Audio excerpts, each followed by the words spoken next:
Hi everybody, it's Professor Michalsen here. I hope you all had a wonderful snow day. That's not a snow day for us because we're an online class, but still, I hope you're not totally snowed in. I hope you're warm and that you've been able to go about your everyday lives. I don't think you can see some snow out my window. I have some snowflakes taped to the window, as you can see. But we got kind of a lot of snow here in Brooklyn. And people are freaking out about the streets not being plowed. I figure it's snow. You got to deal with it. But I also haven't had to go to campus for work, so I guess maybe I'm not as inconvenienced as somebody else might be. Anyway, let's get on to the topic of the class. Couple of business items. The first is that, as you probably heard from my email, I created an open thread. For those of you who are web savvy, you know that this is a discussion board. In this case, it's a discussion board that you can use for whatever you want. If you want to post about something that you went to that referred to human trafficking, or you saw an advertisement that referenced it, anything you want to put up there on the open thread, you can go ahead and do that. I'm going to ask that we keep it at least slightly related to the class. If you have some whatever. If you want to post something up there about a funny show you watched, I'm not going to take it down or anything. So open thread is just whatever you want, ideally related to our class. Also, this has been up there for a while. There's a syllabus discussion board. Really, that's sort of a class business board. If you have a question about something, how to find something. Just the other day, Nicole had trouble accessing one of the articles. She posted up there, and I fixed it right away. If you're having any trouble, perhaps you can go on there, see if somebody else has asked the question, and then if they haven't, you can put it up there.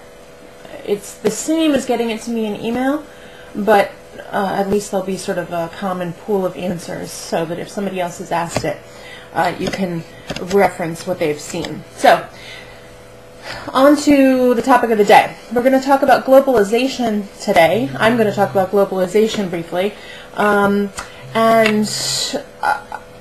Really where I want to start, you know, the article that you read for this class, the Milanovic article, does a really good job of balancing the pluses and the minuses of globalization.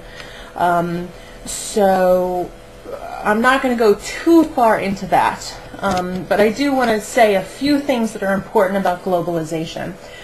It's been a popular word for a number of years now.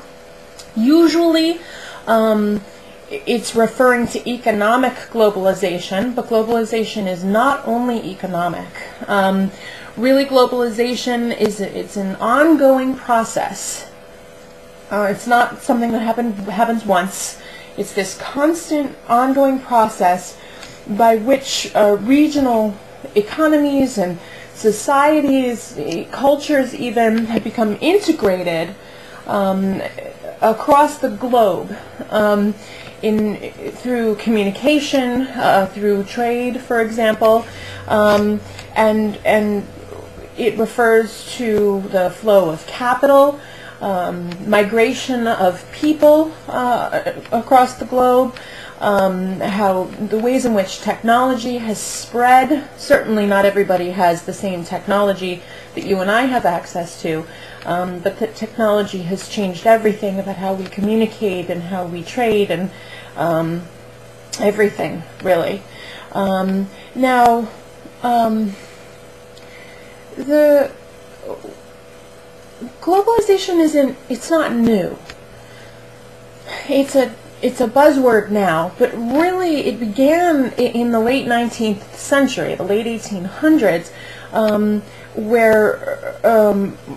where communication started to increase around the globe. It slowed down around the start of the First World War until sort of the end of the 20th century, and then has sped up really quite dramatically as technology has increased. But you know, the slowdown was really due to some protectionism around the world, countries that wanted to sort of protect themselves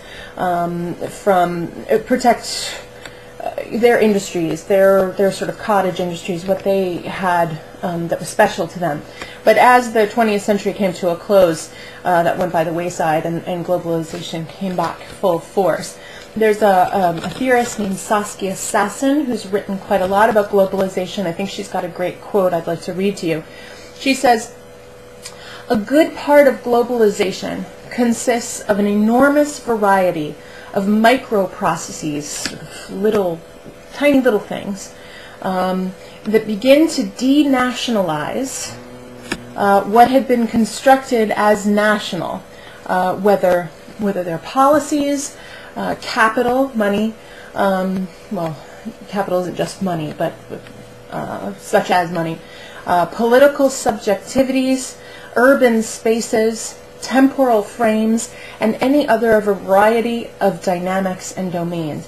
So that all of these little things that we once viewed as the domain of our particular nations have become no longer associated with particular nations. And Thomas Friedman actually talks about what he calls the flattening of the world. That all of these things this flattening has changed the world, both for better and for worse. And that not only has it changed the world, but that it's speeding up, it's quickening, and it's continuing to change. His focus is on business, organization, and practice. So one of the things that I think is important, I could talk about globalization for hours, but really what I'd like you to be thinking about is this concept of push and pull factors. That globalization has made it so that people must have this new international viewpoint. And that these flows of capital, of goods and services between continents, labor flowing, means that people are also flowing, that migration has made it so that there's a huge growth of the number of people who are seeking work outside of their home countries. And the way that it's talked about is as push and pull factors. The reasons that people leave are either push factors or pull factors.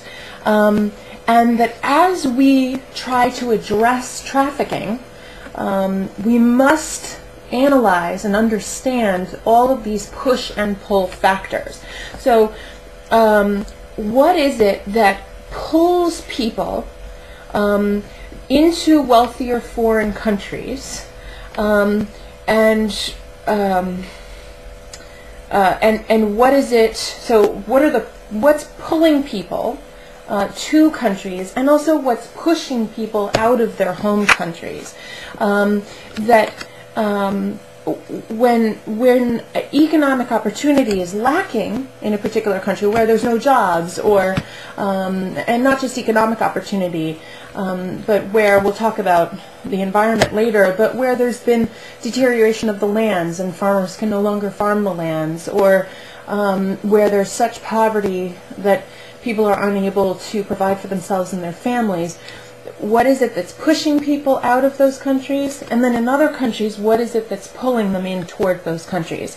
So, for example, I have an example of in Japan that Thai workers from Thailand who work in construction in Japan, they're paid only about 40% of what Japanese workers would get.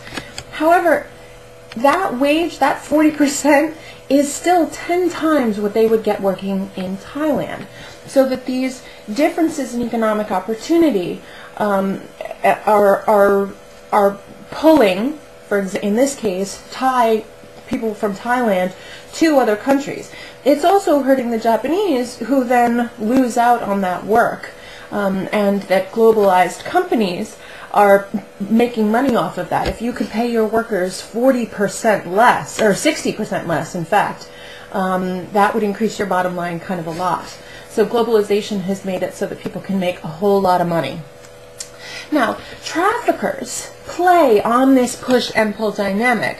Their recruitment tools will play on this concept of a better life and increased opportunities in other countries. People who are victims of trafficking are often poor. They're often uneducated people, so that they are not necessarily in a position to know that these promises of economic stability and opportunity might be really gross exaggerations of the truth. That the